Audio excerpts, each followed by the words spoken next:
Hello, my loves. Welcome to your August series, and we're going to be talking about all things devotional love. So, I was creating this workshop around healing your relationship to shame this morning, and I want to bring this into devotional love, how shame can really come up with ourselves and what we project out onto our partners or our potential partners if you're dating. And I want to talk about this in a way where I want you to see shame from a completely different perspective, because oftentimes we're shaming our shame. We're talking down on our shame. We're telling ourselves that we're bad, when shame is really just signaling us to open up into deeper vulnerability. Shame is asking us to be seen in ways that we are bypassing ourselves in. And so that can look like hiding parts of yourself, parts of your past that you're too afraid to bring up in the relationship, but you want your partner to know about this. I know this has happened to me before where, we're all perfect. We're all not perfect. We're all not perfect. But, I've had things come up where I was in a serious relationship and I've done some, things that I wasn't really proud of in a past relationship or even in the current relationship. And I was carrying a lot of shame around it. And for me, I've always been an open book, just because my consciousness, my conscience just can't carry lies, especially because when I'm specifically in a relationship, I want someone to be all in on me. So I do share the parts of myself that are darker, whether it be from the past, whether it be a present thing, just because I want the person that I'm with to know me and love me for all parts of me, even the darker parts, even the parts that have made mistakes, even the parts that have fucked up from time to time.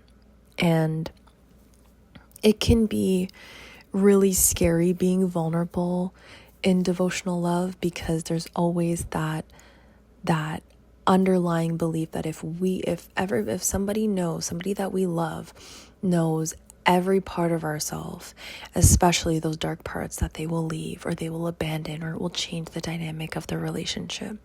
And hey, there is a chance of that happening, but your shame and vulnerability and how you express that in devotional love can actually be the most beautiful filter, because you don't want to be loved for just the light part of you. You don't want to be loved just for the quote unquote good parts of you, or the parts of you that are love. What about the parts of you that, aren't those things? Because we can't always show up 100% in love and light. Okay? Of course, majority of the time we can, but you're a human being, and expecting yourself to be loved only for those good parts, that is creating a deeper hole into the shame spiral. So I want you, before we even get into this, just orient yourself into your body and into your environment. And we'll do this really quickly, but just notice what's in front of you right now. Scan the room. Look for colors, textures, maybe even scents. What are you smelling right now? What are you hearing? And just notice where you're grazing over something in your environment. Maybe there's a color that you see that just doesn't make you feel good, or it's oh, okay, I don't want to look at that. Notice that without shaming yourself. Just notice that, and notice, okay, Well, why? Like, why is that? Like, get curious about it instead of shaming yourself. Why am I grazing over this? And you don't have to make a big deal about it. You can just notice that that's happening and get curious. So once you've gently scanned your environment, start to come inwards now and focus your attention inwards, starting from your skin, going one layer deeper into the muscles, noticing if you're wanting to jump deeper before the time. Bring yourself back to the muscles. Then we can go to the sensations in our bones. Maybe now the fluid around the bones, the cartilage, and just noting the sensations. And just being present there for a moment with your inner self. And as you're present here, see if you can scan your inner body intuitively and notice where that shame is surfacing. Notice where it's coming up for you. And just take note. We're not trying to fix it right now. Good. Now let's expand our attention outwards. Okay. Going back in through the bones, then out into the muscle, through the layers of the skin, to the tops of your skin, the edges of your body.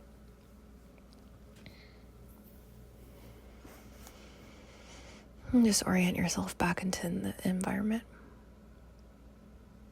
Okay. So just notice where there were times where you wanted to jump ahead, or times where you might have felt frozen in one area of your body. Maybe you felt frozen at the edge of your body. Maybe you felt frozen in the muscle area. Maybe you felt frozen in the bone area. So this is an experiential exercise from somatics that just gets you attuned to where you actually might be bypassing certain things. And it doesn't mean that you're doing this consciously, because 90% of our decisions, our actions are driven from unconscious behavior, unconscious thoughts, unconscious emotions, right? And so this exercise is illuminating where we might be bypassing certain things. And where we're bypassing certain things is where the shame is living. So it's just important to be aware of it. We don't have to shame it. But we want to bring and expand our awareness in our body so that we can not only express it to ourselves, but also when we're in this devotional love, that we can express this to our partner so that they can have a deeper understanding of us, and we give them the opportunity for us to see them, for us to see us in our shame, in our vulnerability. And that can be so healing if you're in the right conscious relationship, right? So if you notice that shame is coming up for you and it's something that feels like it's really weighing you down, I would highly encourage you to have this conversation not only with yourself first, because that's where our foundations come from, right? And we can build on our inner foundation in our devotional love when we share these parts of ourselves that we've shamed, right? So I'm going to break this down into how shame can be rooted in these different parts of ourselves, because we can think that the shame is coming from a present part of ourselves in that moment with that specific situation. And yes, that can be happening as well too. But oftentimes what happens is that shame becomes rooted in us from our past experiences and the accumulation of those experiences. And so what that's called is spread activation theory. So it's all of the moments where you felt shame, where you were shamed either by somebody else, there was self-inflicting shame, or shame showed up in unconscious ways where you didn't even know it was shame. So this could be like from a very young age when you probably didn't even know what shame was, right? All of these moments accumulated can start to almost come online again when there's a current situation that's bringing up a familiar feeling of shame, right? So they're all coming online at the same time, and then it doesn't allow you to be present in that moment with that situation, with that emotion, whether it be shame or something else, right? Because, bringing it back to the devotional love part, sometimes people can say things and not know that they're shaming us, right? And that can happen in a partnership, right? So if your partner has done something to you or you felt you were shamed for it or you were put down for it, whether that was intentional or not, we're going to hope it wasn't intentional, right? The past experiences are coming online all at the same time, simultaneously. And what happens to your body is it goes into a freeze mode. So shame is very much associated with freezing and stuckness and stiffness. And when you are experiencing your past experiences flooding in all at once, you're not able to be present with that present emotion that's surfacing through the current situation that's come up. It doesn't allow you to address the in the moment thing that's happening for you in your body right now. So what you can do, and this is what I've learned, this is not my technique, so I'm just sharing this with you. This is from Dr. Scott Lyon, who I was trained by in somatics. He spoke about dimming the lights of the past because he uses the theory around, or an analogy around, how all the accumulated moments start to light up. Okay, there's these green lights that light up and they all simultaneously light up. So can we dim the lights of the past, start to dim them slowly and slowly until you feel present and presence in your body with that present emotion, right? And when we do that, we can fortify our relationship with our bodies, with ourselves, and with the people around us, especially in our devotional love. Because when we can be present with an emotion, fully present with it, and fully process it in that moment or in the upcoming moment, sometimes we have to revisit it, and that's okay. We are not going to communicate in our devotional love from a reactive standpoint. We're not going to be reactive. And hey, maybe sometimes we are reactive, and that's okay. We're not going to shame ourselves because those trauma responses can still surface. Okay? It's not about being perfect. It's about becoming more aware and expanding that awareness and taking that awareness and applying the integration part, which would be, the integration part with this would be the dimming of the lights, the coming back into present, the noticing where we're unconsciously overriding our emotions and the shame, and taking a few steps back, pausing. There's so much information in a pause that you can receive. So when you can be present with your emotions in devotional love and have the bravery to open your heart to vulnerability and say, hey, I don't like what you said. I don't like what you did. It hurt me. It made me feel this way. You are creating a beautiful foundation of communication. You're also, by you using those simple yet firm words, Not only are you expressing your feelings, you're moving that out of your body. So that is a form of processing and integration. But you are reparenting yourself in that moment too, where you're standing up for yourself. You're not silencing the shame, the anger, the sadness that surfaced.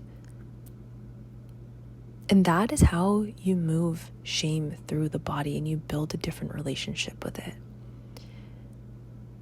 Building a different relationship with shame and devotional love is like when your partner has done or said something, and instead of you being quiet about it, now it doesn't always mean that you have to say something in that moment. Okay, you can work yourself up to that. That takes some time to expand your nervous system and capacity to be able to stand up for yourself in that moment. Or maybe you're already there and that's great, right? But when you can do that, you are telling that part of yourself, that inner child who was often shamed for expressing their emotions, punished or rejected for expressing your needs, shamed around curiosity or whatever it is, okay? You're telling that part of yourself that, hey, I got you. It's safe. It's safe to use your voice. This person is a safe person. And what it does is it creates space for repair in your relationship, because there is going to be rupture in relationships, and that's okay. That is okay. What deepens a relationship is the repair process. So when you can, I'll give it to you in a step-by-step process. When you can become aware of it, process it, okay, expand your capacity to hold that emotion as well, integrate it by the processing and the expressing part, so verbalizing it through communication to the other person. And then the repair part. Now, the repair part, in any relationship, the repair part doesn't just fall on one person, okay? So you want to make space for how you can participate in the repairing as well, too. Because that's what a partnership is. Like, you're doing this together, right? And rupture happens with two people, and repair happens with two people. You also need to be open to receiving the repair. So if that person says, hey, I'm so sorry that I hurt you, let's talk about how we can repair this and move forward in a different direction where we're both feeling seen and heard, and not from a point where you guys both have to walk on eggshells. It's from a point of conscious awareness of, oh, okay, like maybe this needs to shift in our dynamic. Okay, maybe your language needs to change. Both inner language with yourself and the language that you guys use with each other. Right? So, I could go on and on about devotional love and communication and all of this, but the main thing I want you to take from this is that step-by-step process. And I want you to practice being brave. I know if you're listening to this, you are either an overperformer, high achiever, recovering people pleaser like myself. And it can be hard. It can be hard to express our voices when, we've been silenced and we've, really shrunk ourselves in the past. But we're not doing that anymore. And we are creating a beautiful, safe inner foundation to know that no matter what, you can use your voice. You can stand up for yourself, especially in devotional love. This should be the one space where you can be open and honest and still be received. And if you can't, And I say this with so much love, like you really have to reevaluate that relationship because, I've just noticed after like conversations with people, like people are staying in relationships for the wrong reasons and not wanting to leave people because, they're worried about how they're going to feel after, what they're going to do without them, the fear of loneliness, all of these things. But then they stay in these relationships where they're not being seen, they're not being felt. There's a very surface level of connection, like soul connection. And honestly, it breaks my heart because people just think that they just normalize this, that like that's how relationships are. And I feel really grateful because my friend group,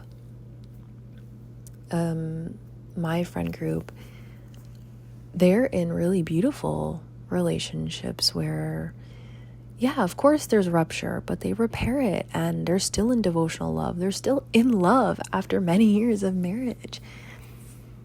And it's because they've done the inner work and the shadow work connected to shame. They're still on the journey, but they have expanded their capacity to hold themselves, to hold one another. They don't judge each other, right? Like, this is all we need, is to just hold expansive space for ourselves, for one another, to really see people for who they are. Now, this doesn't mean that if someone keeps making the same mistake over again, it doesn't mean that we have to like quote unquote fully see them for who they are, and because of their trauma they're doing, like I hear this all the time, oh well, I just understand their trauma so much. And this is something I used to feel and see with my past partners, where I'm just like, well, I see them for their souls and for who they are, and that's beautiful. You don't have to change that about yourself, but that doesn't mean that you have to stay with someone who is actively choosing to not expand and become more aware and apply integration in their life just because it's hard. Like, you're here, you're doing the work, and you deserve a partner who puts in that same effort into themselves so that they can show up as the divine devotional partner that you deserve and that they deserve as well too. Being a devotional partner to someone isn't just for the other person, it is for you. Like, when you show up in devotion, like, yes, it is for that other person, but like when you show up in devotion, it is a very fulfilling feeling. It's very fulfilling. Yeah. Okay. I'm going to leave you with that. If you have any takeaways from this, any questions, please drop it in the community. I would be so honored to hear about how shame is showing up for you in devotional love, or just even with the relationship with yourself. Like, leave it in the community. Let us support you. Take up space. And I hope that this has just served you in the most beautiful way, and that you take away that step-by-step process and start implementing it into your life. Okay, well, sending big hugs. I love you, and we'll see you soon.